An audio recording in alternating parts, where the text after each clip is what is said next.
In the US presidential election, the number of votes alone does not determine the final winner of the election. Rather, what determines the winner is the number of electoral votes in each state. Electoral votes are 538 votes across the United States, and a candidate who can get 270 goes to the White House. It means 50% plus one vote.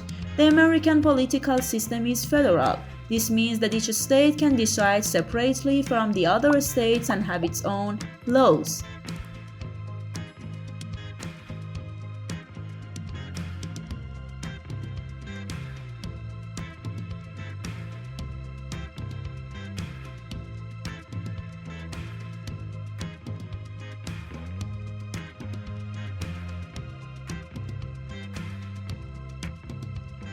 Subscribe our YouTube channel to watch the rest of this video and more.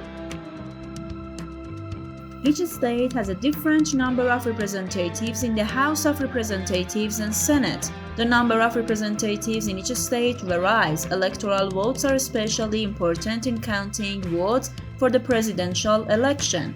California, for example, has a population of about 39 million, 53 in the House of Representatives and 2 senators in the Senate.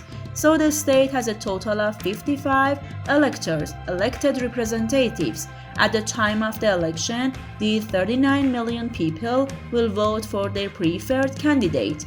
By counting the vote, it is clear that the representative of the Democrats has more votes or the representative of the Republicans.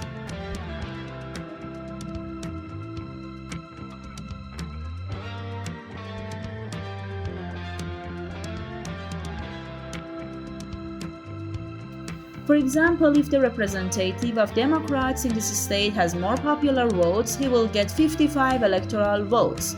Or for example, the number of Texas electoral votes is 38 votes. In this state, if the Republican candidate wins the most popular votes, he will get 38 electoral votes.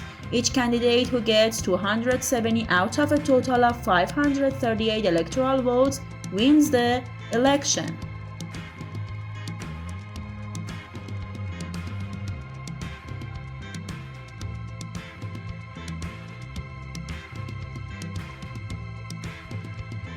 The electorate is in fact a member of the House of Representatives and the Senate, that is, people who are elected by the people in an electoral process and are considered the elite of each state. Each state has 2 senators, but the number of members of the House of Representatives varies from state to state. In some cases, popular votes may be in favor of one party, but the total electoral votes of the rival party may be higher. The closest example is the 2016 election, when Hillary Clinton received 3 million more votes than Donald Trump. But because Trump had an electoral majority, he entered the White House. In 1824, 1876, 1888, 2000, and 2016, the winner of the most popular votes was different from the final winner of the election. Given the 2 parties competing in the United States, the task of many states is already clear, because everyone knows that in some states the majority is pro-Republican and in others the majority is pro-Democratic. This means that in each of these states, one party has a better chance of winning, and this result is largely predetermined. But in some states, popular vote is close, and it is not clear which candidate will win that state. These crucial states are called battlegrounds.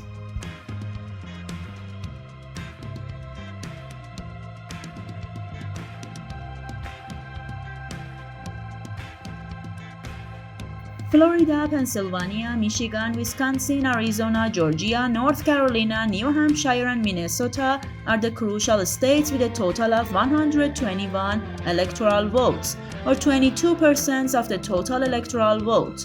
Florida, for example, is one of the most sensitive of these competitive states. In 2016, Donald Trump defeated Hillary Clinton by 1.3% in this state. 4 years earlier, Barack Obama had defeated Republican Mitt Romney by less than 0.8%.